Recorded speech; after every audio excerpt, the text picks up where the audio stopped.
The house on Mill Creek Road, it begins with a scream no one admits to hearing. A single, sharp note of human terror that cuts through the damp air just after dusk, then stops so abruptly it feels yanked out of the world. The woods along Mill Creek swallow the sound like a guilty accomplice.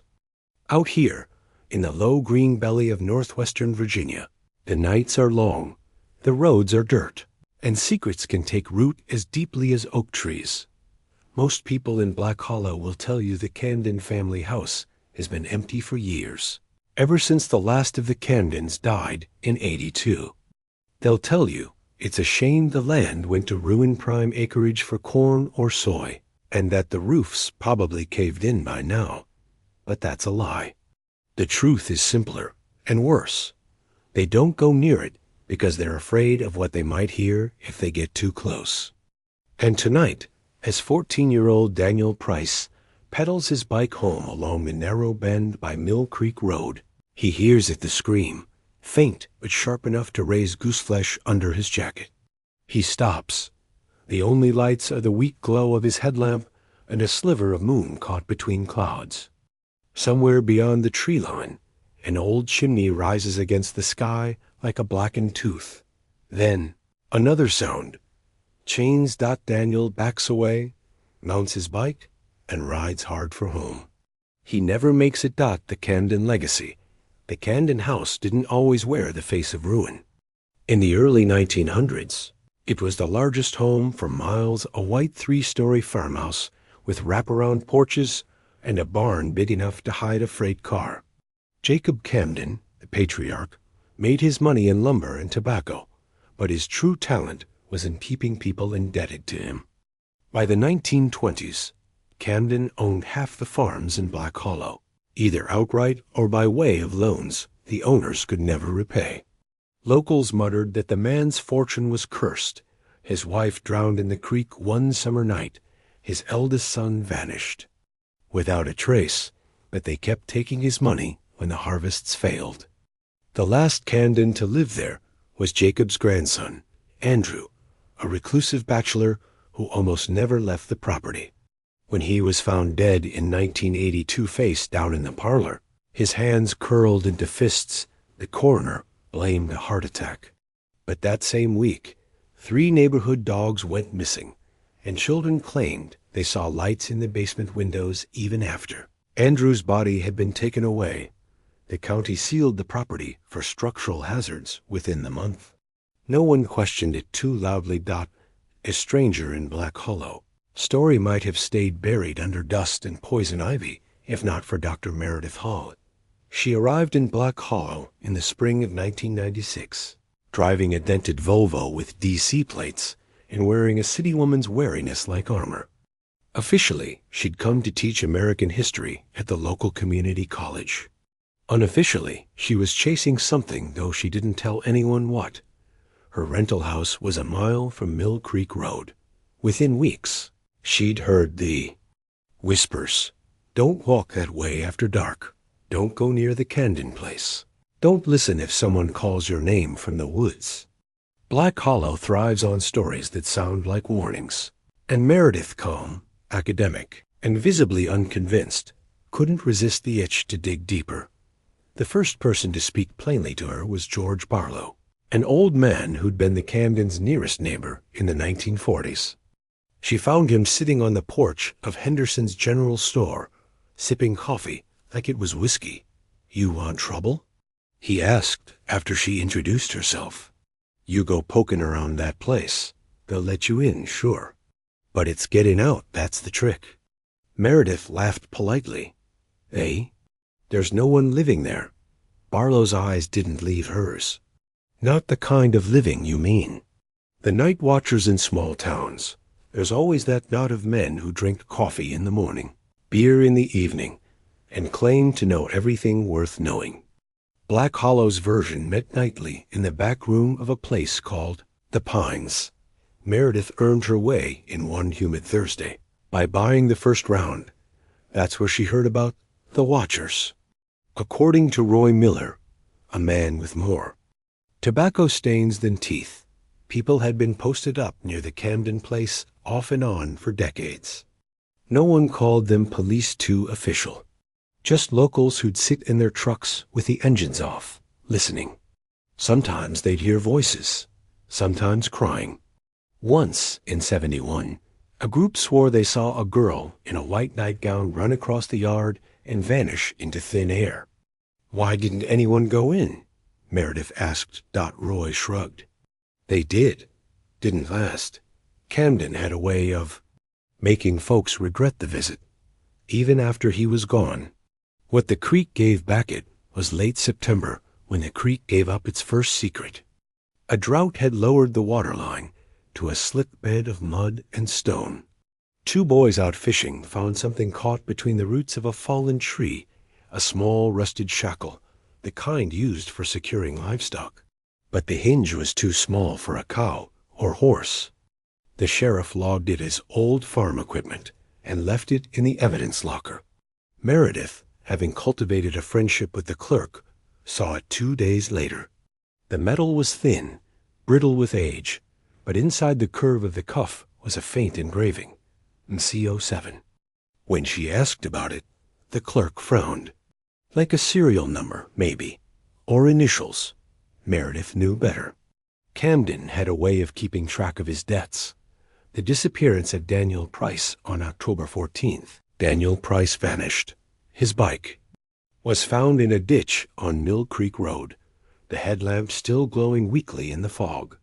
There was no sign of a struggle, no footprints, except his own, which stopped halfway down the dirt track toward the Camden gate. The sheriff called it a runaway. Daniel's mother called it impossible. Meredith called it the first real crack in whatever wall had kept Black Hollow silent for so long. She began walking out to the edge of the Camden property every night, standing just beyond the rusted chain strung across the drive. At first, there was nothing but the hum of insects and the far-off rush of the creek.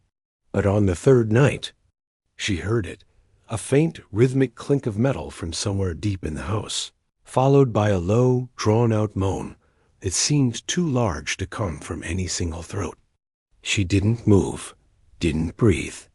The sound went on for maybe 20 seconds before fading, and then, impossibly, it came again from a different part of the house, closer this time. Meredith turned and walked quickly back to the road.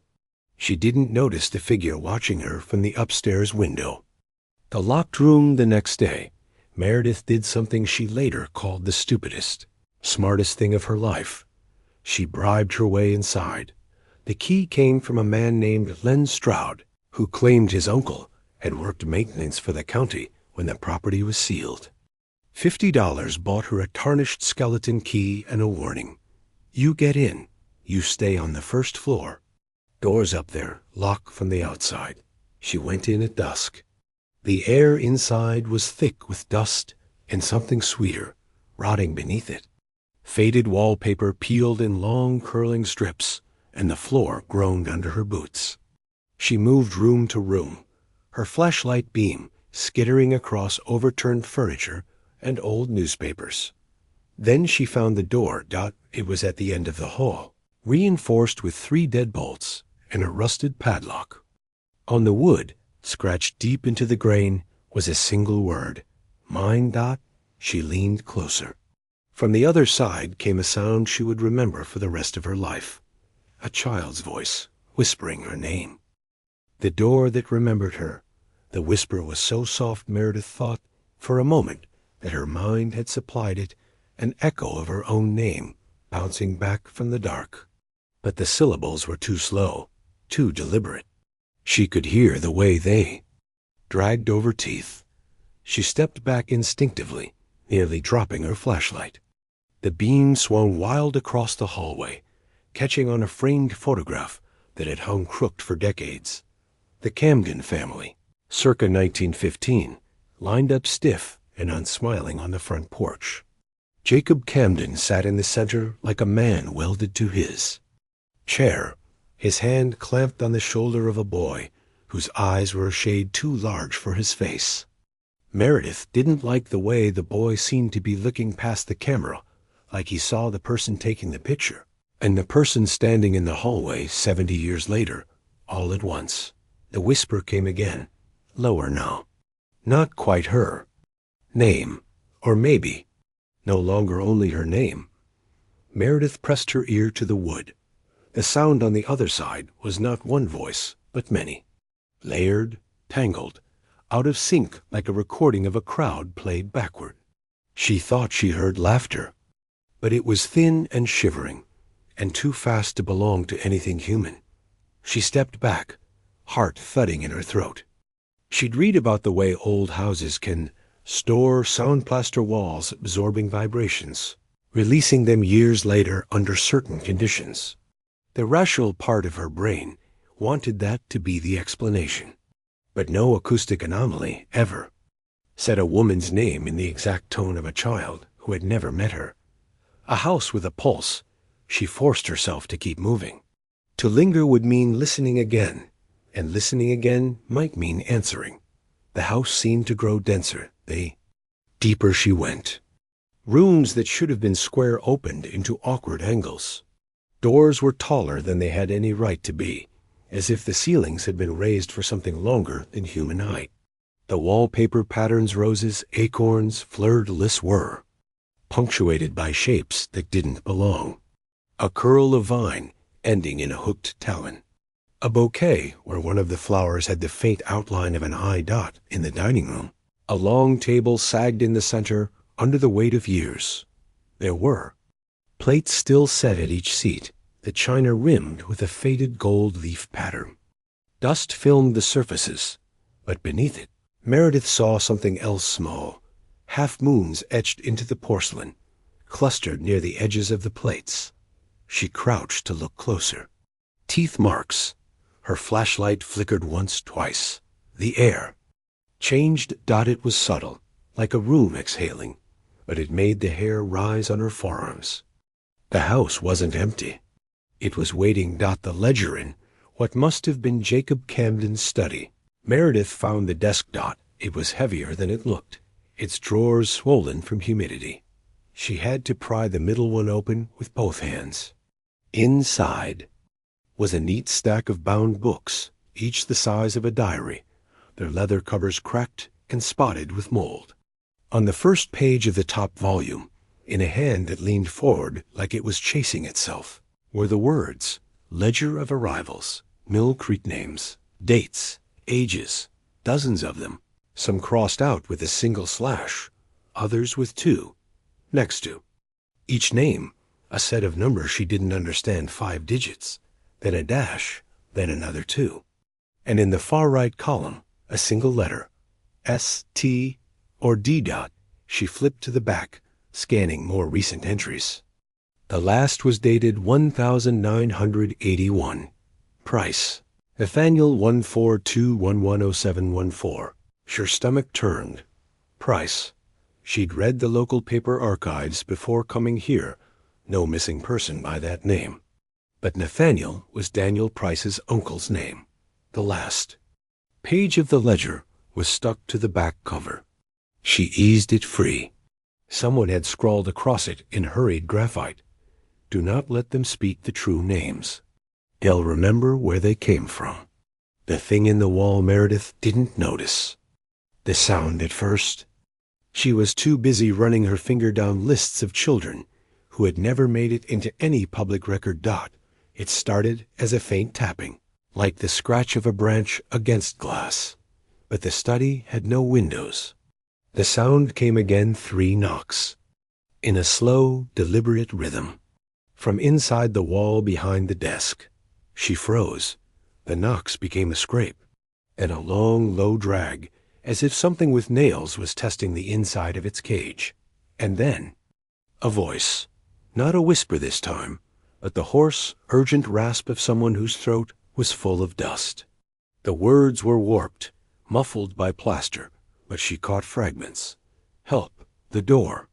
Don't open. The voice stopped mid-sentence, cut, off by a noise so abrupt and alien, it felt like a spike of ice through her spine. A wet, guttural bark, as if something had spoken from deeper inside the wall. Meredith slammed the drawer shut and backed toward. The hallway. The upstairs window. She didn't mean to go upstairs. Every instinct screamed to leave.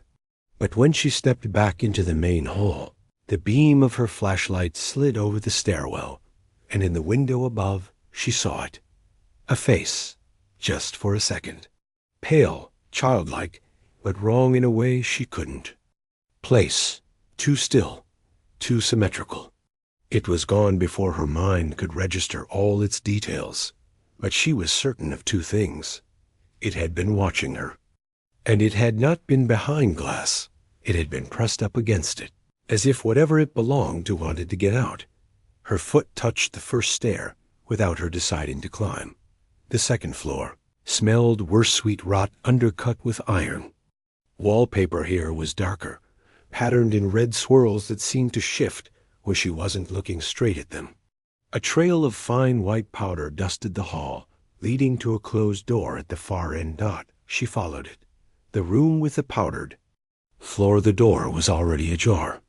She pushed it gently and felt something give a small resistance, like the stick of old hinges. Inside, the air was colder, sharp enough to make her eyes water. The room was empty, except for a metal cot shoved into one corner. The mattress was missing. The floor was covered in that white powder. Not dust, not flour. Salt. In the far corner, etched deep into the wood, was a symbol.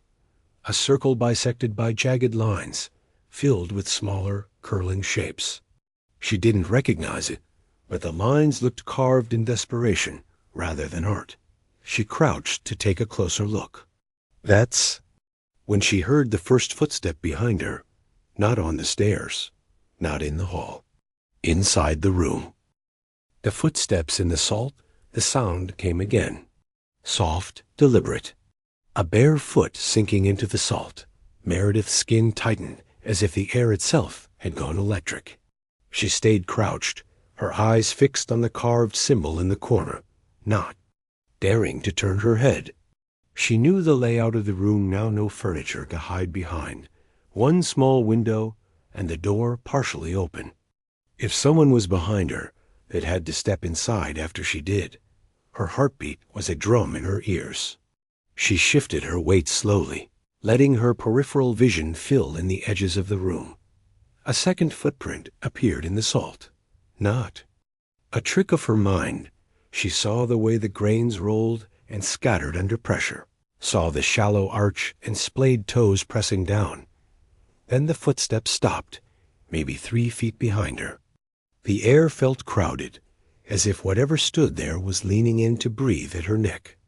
Daniel, a voice said. It was low, not a child's voice, not quite a man's, something in between.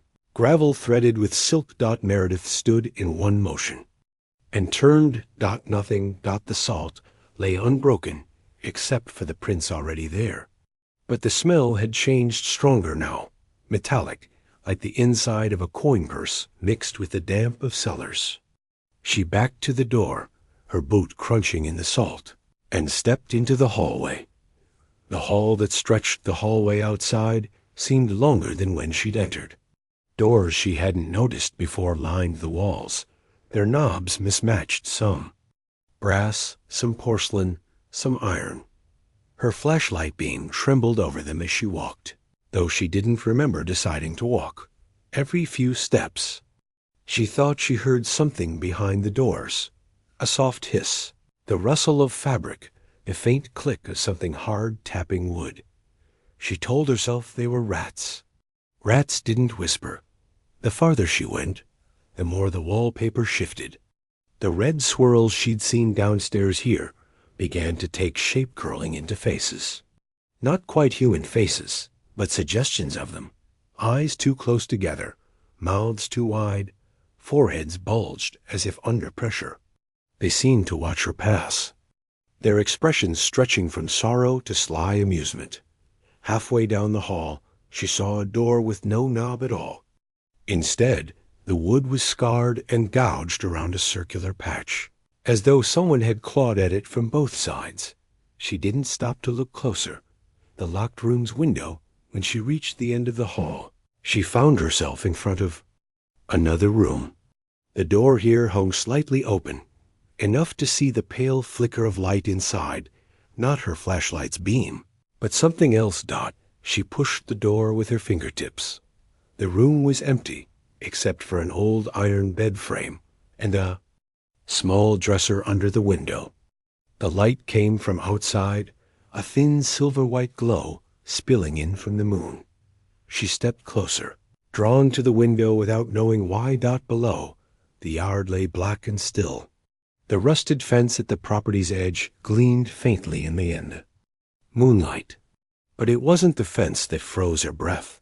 It was the figure standing just beyond it. Tall, motionless, facing the house. From this distance, she couldn't make out details, but the posture was wrong, arms hanging too far forward, the head tilted at an angle no spine should allow. As she watched, the figure stepped toward the fence. Meredith's fingers tightened on the windowsill. The figure's head turned upward, and though she couldn't see its eyes, she felt the weight of its gaze punch through the glass. Then it lifted one arm, slow and deliberate, and pointed directly at her. The light in the room died. The basement. Her flashlight sputtered, but didn't go out. She swung it toward the hall, suddenly desperate to be anywhere but here. Her instincts said down, out, gone. At the top of the main staircase, she froze. The sound was back, the chain clink she'd heard her first night outside the gate. But this time it was louder, sharper, like iron dragged over stone. She followed it to the kitchen. There, in the far corner, half hidden behind a sagging cupboard, was another door. This one was painted over, the edges sealed with old caulk, but the outline of its frame was still visible. A hook latch hung loose at the top, as if someone had unfastened it in a hurry. The sound came again from beyond the door. Chain, pause, chain, pause. She pressed her ear to the wood. Breathing. It was shallow and quick, not quite human. Every few seconds it caught, like someone trying not to cry. She stepped back, her mind splitting into warring halves, one screaming to leave, the other whispering she'd come here for answers, and this was where they lived. Her hand found the latch. It lifted with a sound like tearing cloth. Below, the door opened onto a staircase steep enough to be a ladder. The smell hit her like a wall mildew, rust, and something else she couldn't place, sweet and foul at once. She covered her mouth with her sleeve and aimed the flashlight down. The beam fell on stone walls, slick with condensation. Iron rings jutted from them at regular intervals, each ring bearing the dark stain of old metal and something darker still. The steps groaned as she descended. Each one seemed to press her deeper into the airless heat, the ceiling lowering until she had to hunch. At the bottom, the passage split into two tunnels, both reinforced with warped beams. She chose the left at random. The tunnel ended in a small room. Against one wall, a narrow bed frame lay tipped on its side. In the opposite corner, a heap of blankets stirred. Daniel? She whispered before she could stop herself. The blankets shifted again. Something inside sat up. Her beam caught a pale face, eyes wide, hair hanging in damp strands, lips cracked. It was a boy, maybe 12, but it wasn't Daniel. The boy, he blinked against the light, lifting one hand to shield his face. Around his wrist was a cuff of dark iron, a short chain bolted to the wall. Please, he croaked, voice raw. She's coming. Meredith stepped forward, scanning the chain for a way to free him. Who's coming? He shook his head violently, as if even speaking the answer might summon it. His eyes darted to the tunnel behind her. From somewhere far off in the basement, metal screamed against metal. The boy's breath hitched. Go. I'm not leaving you. Go. The scream came again, closer this time, echoing down the tunnel. Not just metal now, but footsteps, slow, heavy, deliberate. Meredith's flashlight quivered in her grip. She took one step toward the boy, and that's when something in the dark called her name. The voice that wore her name, it spoke the way frost creeps over glass slow, deliberate, and with the sense that if she listened too long, something inside her would crack. Mare Edith. Not a shout, not even loud, but close enough to fog the edges of her thoughts. The boy in the corner shrank against the wall, pulling the chain taut. His eyes were huge, whites glowing in the flashlight's beam. "She doesn't say names unless she wants you," he whispered. Meredith's own name pulsed in her ears like it had been carved into the inside of her skull. She wanted to answer. The impulse was ridiculous, like wanting to step off a cliff just to see what the air felt like, but it was there, pushing against her teeth. She gripped the flashlight harder and turned toward the tunnel. The shape. In the dark, the footsteps were close now, not fast measured, as though the thing making them knew there was nowhere for her to run. The beam of her flashlight wobbled against the damp stone, catching on water streaks and rust blooms. Then it caught on something else. A shadow longer than a man spilled forward on the floor before the thing casting it appeared. It seemed to ripple at the edges, like heat off asphalt. The air grew warmer. Dotch stepped back, her heel crunching on loose stone. The boy flinched as if she'd struck him. "Don't move," he said, barely audible. The shadow swelled, stretching toward her boots. The air smelled different now, charred wood, and something sweet beneath it, like spoiled fruit. Meredith aimed the flashlight into the tunnel. The beam landed on a figure, the woman at the end of the tunnel. At first glance, it looked like a woman tall, draped in what might have been a dress decades ago. But the fabric clung wrong, as if wet, and her limbs were too long. Her head was tilted far to one side, and where her hair should have been, strands hung in slick ropes that caught the light like threads of oil about her face. Meredith's mind refused to take in all of it at once. The skin was pale and smooth, but the mouth, God, the mouth seemed too wide, its corners curling back toward her ears. The smile didn't reach the eyes. The eyes didn't blink. Dot. She took a step forward. The chains in the walls rattled in answer, as if whatever had been bound here once recognized her. The memory in the air. Meredith's thoughts split, one part frozen in horror, the other snatching up details like she was still the historian she'd trained to be. The ledger upstairs. The S, T, and D next to the names. The warning about speaking true names. The woman stopped halfway down the tunnel and tilted her head the other way, bones in her neck popping like knuckles. "You're not supposed to be here," she said. The voice was the same that had whispered Meredith's name, but now it carried a tone that made her stomach drop disappointment. Meredith's mouth was dry. "Where's Daniel Price?" The woman's smile deepened. "He's not Daniel anymore." The boys panicked. The boy in the corner tugged at his chain violently, the iron scraping the bolt in the wall. "Don't talk to her." The woman's gaze slid to him without her head moving. The boy whimpered and covered his face. Meredith stepped sideways, putting herself between them without thinking. "What do you want?" The woman's smile fell away. "I keep what's mine." Her hand lifted. The fingers were long, each tipped with a nail the color of old brass. She traced them through the air, and Meredith felt an invisible pressure at her chest, like the air thickening into a fist. The flashlight flickered. The collapse sound like tearing fabric roared through the tunnel, and suddenly the beam of Meredith's light was spinning across the walls. The wooden supports groaned. Dust sifted down from above. "She's breaking it," the boy cried. Meredith grabbed his chain and yanked hard. The bolt gave a fraction, then stopped. The woman was closer now, each step unnervingly smooth. Her dress dragging in the damp like it had weight beneath it. The ceiling above them popped. A chunk of stone dropped at Meredith's feet. She pulled again, the chain biting into her palms. The bolt groaned and then, with a scream of metal, ripped free of the wall. "Run!" she shouted. They sprinted down the tunnel, the boys, bare feet slapping against the stone. Behind them, the woman moved without the sound of steps, just the steady whisper of fabric and the rattle of chains that weren't hers. The main passage yawned ahead. Meredith skidded into it, the boy stumbling against her hip. The ladder-like stairs to the kitchen were visible in the distance, a square of faint light at the top. Halfway there, the woman's voice slid along the walls. "Meredith." "They."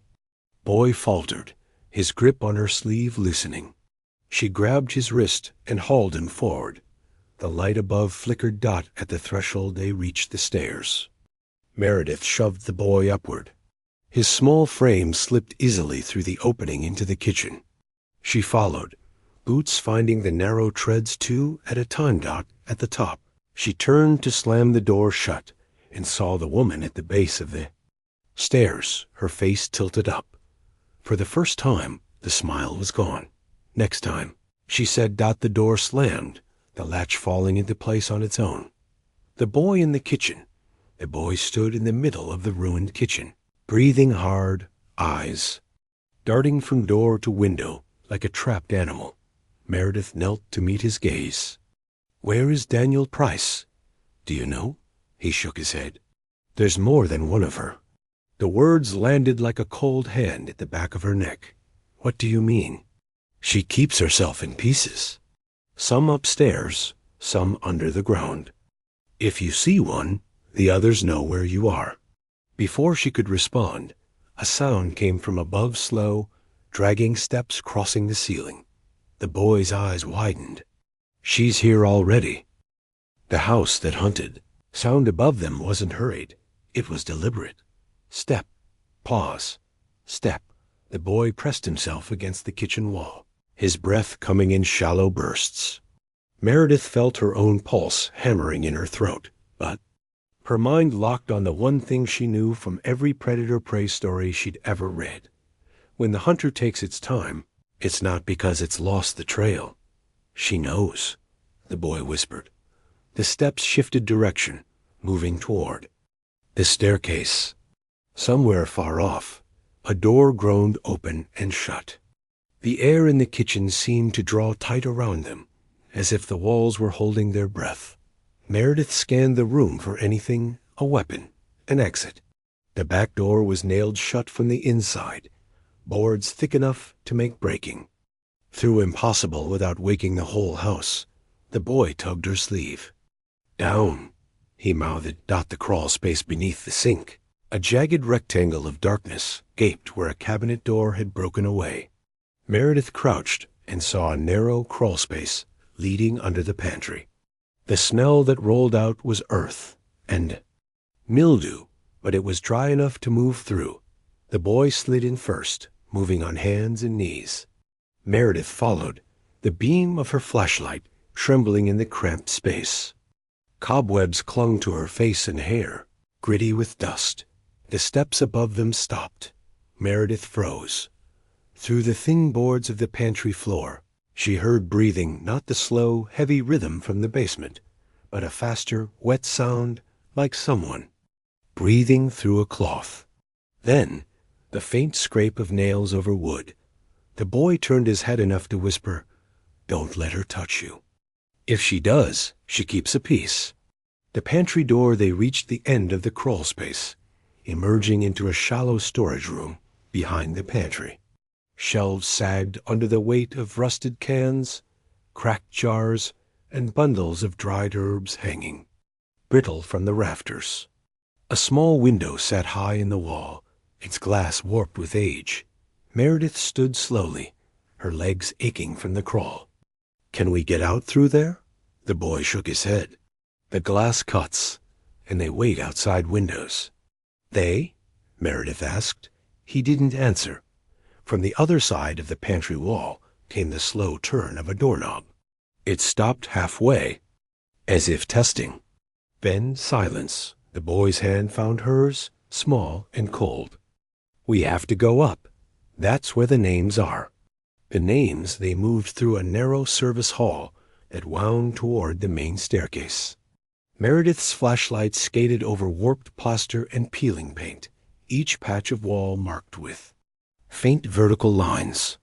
Not scratches. Writing dot, she stopped to look closer. The lines were names, dozens of them, carved into the wall with something sharp. Some had been crossed out so violently the plaster had cracked. Others were fresh enough to still hold the pale dust of the carving. Her stomach clenched when she saw the last. One at the bottom of the column. Daniel Price. No line through it. B. Boy touched another name. Jonah Reed, and tapped his own chest. Me, he whispered. Meredith swallowed. Why here? She remembers better if it's in the walls. The second floor, the stairs creaked under their weight, each step sounding too loud. The air grew colder the higher they climbed, as if the warmth of the kitchen was being leached away. Halfway up, Meredith caught a flicker of movement in her peripheral vision, a pale face peering from the shadows at the top of the landing. It darted back out of sight before she could aim the flashlight. The boy hesitated 2 steps behind her.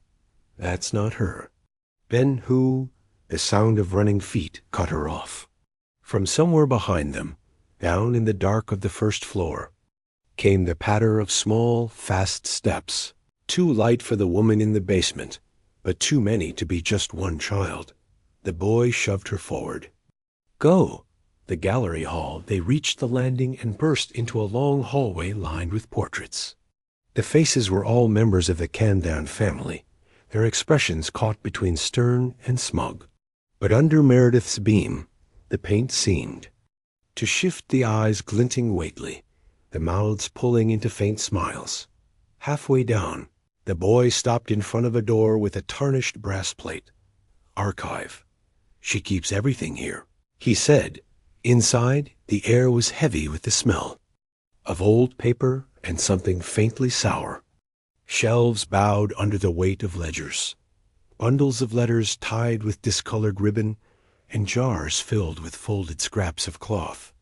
Meredith picked one up. It wasn't cloth, it was hair. Different colors, lengths, textures. Each jar labeled. With a name dot in the center of the room, a table held a single open ledger. The boy pointed to it. Name she hasn't finished yet. Daniel Price's name was there. Next to it, in the far right column, was a date. Tomorrow's date. The portrait Meredith was about to ask what the date meant when she saw the portrait. On the far wall, unlike the others, it wasn't a Camden. It was a woman in a long black dress, her face half turned, eyes painted in a shade of gray that seemed to follow the viewer. Her hair was slick and roped, exactly like the woman she'd seen in the basement. The brass plaque beneath read, Constance Halle Camden -891-1913. The surname made Meredith's chest tightened. Hale. Her own name. The boy must have seen her expression. She keeps the ones she's connected to. Family makes it easier. Before Meredith could process that, the sound of slow clapping filled the room. The gathering it came from the doorway. Meredith turned.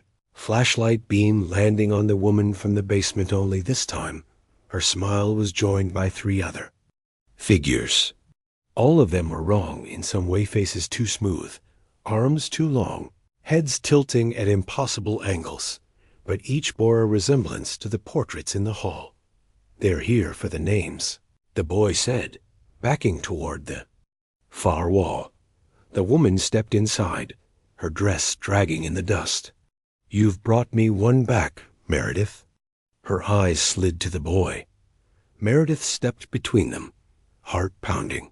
You're not keeping him. The woman's smile didn't falter, but her voice dropped to something colder. I kept your blood once. I can keep it again. The wall opens before Meredith could answer. The wall behind the boy shifted. A seam split down the center, swinging inward to reveal a narrow, black passage. Cold air poured through, smelling of stone and something far older than the house itself. The boy glanced at her. Then at the figures closing in. "They can't follow here," he whispered. "Not all of them." From the doorway, the woman tilted. Her head, eyes narrowing. Meredith grabbed the boy's hand and pulled him into the darkness. The wall swung shut behind them, sealing with a dull, final thud. The descent. The passage sloped downward, the air growing colder with every step. Meredith's flashlight caught damp stone walls, worn smooth by hands over decades. The boy walked ahead confidently, as though he'd been here before. "Where does this go?" she asked. "To the part under the part," he said. "The place." "She won't keep light in." Meredith frowned. "Why?" The boy stopped. "Because that's where they put her first. Before she learned how to make more of herself." Somewhere ahead, in the absolute dark, something moved. The part under the part, the blackness in the tunnel felt different, thicker. Meredith could feel it pressing against her skin, heavy and cool, as though she'd stepped under water without the wet. Her flashlight beam seemed to recoil from it, shrinking to a cone no wider than her outstretched hand. The boy kept moving ahead, bare feet silent on the sloped stone. His small frame was almost swallowed by the dark. "What's ahead?" Meredith asked, her voice sounding dampened, as though the walls had swallowed half the sound. He didn't answer. The air grew colder. Meredith's breath puffed white, dissipating almost instantly. She was aware of her heartbeat, not just in her chest, but in her throat, her ears, her fingertips. The tunnel bent slightly, and as they rounded the curve, the beam of her flashlight caught on something iron. A gate. The first gate. The gate was ancient, its bars twisted and pitted with rust. A lock the size of Meredith's fist hung from the latch, but it dangled open, the shackle UNHOOKED. The boy stopped just short of it. "Past here," he said quietly. "She doesn't follow." Meredith frowned. "Why not?" He looked up at her, his face pale in the thin light. "Because she was born here. It's not hers, it's what made her." Before Meredith could press him, a sound welled up from beyond the gate. Not footsteps, not chains breathing. But it was too large, too deep, as if the air was moving in. And out of something the size of a room dot, she pushed the gate open. The chamber, the tunnel, widened into a cavern. The ceiling disappeared into blackness, but the floor was uneven stone, slick with moisture. Across the room, shapes hunched against the walls, hulking. Irregular mounds covered in what looked like rotted cloth.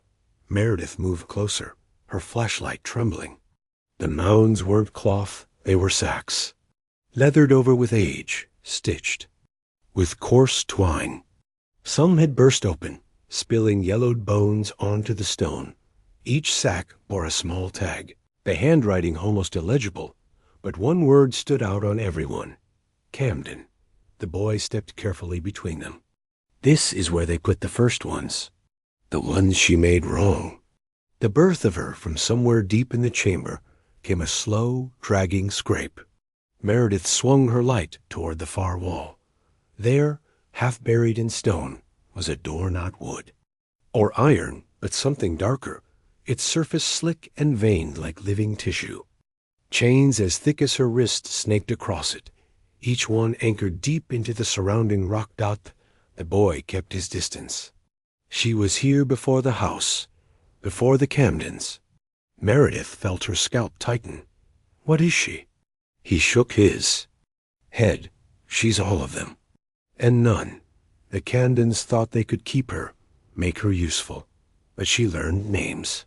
Names make pieces, and pieces can walk." Her mind flashed to the ledger upstairs, the walls carved with names, the woman's. Too wide smile. "And when she keeps a piece, she makes more of herself." The boy finished. The ledger below near the strange door sat a stone pedestal, and on it another book. This one was larger than the ledgers upstairs, its cover blackened, edges curled from damp. Meredith opened it carefully. Inside were names far more than she'd seen above. dates stretching back over a century. Not just Camdens, but strangers, entire families. And on the last page, under the heading to be taken, were only two names. Daniel Price Meredith Haler. Pulse stumbled. Why me? She whispered. The boy stared at the page, his eyes unreadable. Because you came back. The realization the words hit harder than she expected. Back? You've been here before, he said simply. You left a piece. Meredith's mind rebelled. She'd never set foot in this house before a week ago. But the ledger's letters seemed to writhe under her gaze, her own name shimmering as though wet. And then she remembered. A dream from her childhood, one she'd dismissed as nonsense. A dark room, a woman's voice humming without tune, a cold hand on her cheek. She'd woken in her grandmother's house in Virginia, with no memory of how she'd gotten there from her home in Maryland. Her grandmother's maiden name had been Camden. The second voice, the breathing in the cavern, changed faster. Now, as if the door itself were waking. And then, from behind it, another voice spoke. Not the woman's. This one was deeper, slower, carrying weight like stone sliding on stone. It said her name in a way that felt less like calling and more like claiming. Meredith staggered back. The boy grabbed her arm. Don't answer. Not this one. The chains on the door quivered, a fine rain of dust falling from the ceiling. One of the leather sacks near the wall split open with a wet sound, something pale and jointed spilling out, twitching weakly. We have to go, the boy said. The return path they ran, the cavern's air seeming to grow thicker with every step. Behind them, the breathing grew louder, accompanied now by the rattle of straining chains. At the gate, Meredith risked one last look back. In the beam of her light, she thought she saw a hand too many fingers, the skin pale and stretched slip briefly through a gap in the chains before being yanked back. The boy slammed the gate shut, the latch clicking as if it had locked itself. By the time they reached the hidden wall upstairs, Meredith's legs burned, her lungs raw. The panel swung open into the archive room, empty now, save for the smell of damp fabric and the faint echo of laughter. The price paid in the hall. The portraits hung still, their painted eyes dull once more. Meredith moved quickly, pulling the boy toward the stairs. But at the top step, she stopped. Daniel Price stood at the bottom, barefoot, his face pale but unharmed. He looked up at her with an expression she couldn't read. You shouldn't have come here, he said softly. Boy beside her froze. That's not him. Daniel's mouth curled into a smile too wide, the corners stretching back toward his ears. From the kitchen, the slow, wet breathing began again. The final choice. The boy yanked her arm. If we run now, she can't keep both of us. Meredith's mind raced. She thought of the ledger, of her name already written, of the thing behind the chained door that spoke like ownership. If she left, she might escape. But she'd leave the boy and Daniel, whatever he had become to the house. If she stayed, the house might take what it had come for all along. From the foot of the stairs, Daniel's voice layered with another, her own, speaking in perfect unison. Come back to where you belong. The ending that won't end. Meredith's grip tightened on the boy's hand. Close your eyes, she told him. Then she stepped forward, not down, not up, but into the hallway to the left, toward the one room she hadn't opened. The door at the end of the first floor marked mine. The latch lifted without her touching. It. Inside was nothing but darkness and the faint clink of chains. She stepped through, pulling the boy with her, and the door closed behind them with a sound like the world locking. In the empty house, the footsteps stopped. The breathing slowed. And upstairs, in the ledger on the table, a new line appeared beneath her name taken.